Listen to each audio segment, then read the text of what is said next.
Le marché de l'exposition internationale rencontre des innovations. Restez avec nous. Monsieur Claude Mombray, bonjour. Bonjour. Bienvenue avec nous. Merci. Dites-moi un petit peu, quelles sont les contraintes du marché dans le secteur de l'événementiel, des salons, des foires et toutes ces choses-là? À l'instar de toutes les industries, il y a des tendances de marché qu'il faut suivre. Et nous devons adapter évidemment la gestion du site et évidemment la gestion de ce qui s'y passe, des thématiques traitées. Différentes tendances de marché se profilent depuis plusieurs années, s'accélèrent ou décélèrent en fonction de leurs différentes activités. On pourrait citer notamment bien évidemment la globalisation. Nous sommes dans un monde de plus en plus global. Nous pouvons vivre ici et dans d'autres parties du monde quasiment totalement interconnectés. Donc bien évidemment, par voie de conséquence, les événements, les foires et salons doivent aussi s'adapter à ce type de tendance. L'Europe, l'Amérique du Nord a exporté son industrie à la fin du siècle dernier, après la Deuxième Guerre mondiale, dans les pays émergents. Évidemment, les pays émergents ont grandi, ont accueilli cette industrie, ont grandi avec cette industrie. Donc, les foires et salons qui traitent de cette industrie se sont délocalisés dans cette partie du monde, ce qui signifie que l'Europe et l'Amérique du Nord perdent en importance. C'est la raison pour laquelle il convient soit évidemment de suivre ces tendances dans ces nouveaux marchés, ou alors de trouver des solutions dans le marché maman, si je puis m'exprimer de la sorte, pour faire perdurer les événements qui s'y déroulaient auparavant. Un événement, c'est un reflet finalement d'un monde industriel ou d'un monde thématique. Si le monde de l'automobile fonctionne bien, eh bien le salon de l'automobile fonctionnera bien. Si l'industrie de l'aviation fonctionne bien, eh bien le salon de l'aviation fonctionnera bien. Et l'inverse est aussi vrai. Donc certaines industries se sont délocalisées, d'autres moins. D'autres se délocaliseront peut-être et d'autres peut-être pas. Prenez par exemple l'horlogerie, a encore clairement sa place ici en Suisse, à Genève en particulier. Donc il y a peu de chances que cette industrie se délocalise, vu que ça fait partie de notre ADN, notre ADN suisse. Donc les salons horlogers auront toujours une place, vraisemblablement, en Suisse ou à Genève en particulier, avec les branches annexes que sont la sous-traitance, les diamants, les perles, la joaillerie ou d'autres types d'activités. Donc finalement, cette première tendance de la globalisation des salons fait qu'on traite une industrie dans un marché. Ceci évolue, donc à nous de suivre ces évolutions. C'est très intéressant ce que vous dites, vous parlez d'évolution. Alors la prochaine question que j'ai envie de vous poser, c'est la différence entre un marché et un autre marché. Donc on suit une tendance. Quelles sont les différences que vous avez notées dans votre expérience et votre expertise ? Encore une fois, un marché auparavant, il y a 100 ans, c'était un marché régional. Ensuite, c'est devenu un marché national.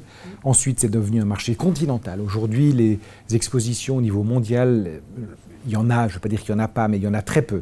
Ce sont surtout des expériences continentales pour justement répondre aux besoins du marché. Le marché européen, les besoins ne sont pas les mêmes que dans le marché chinois, par exemple.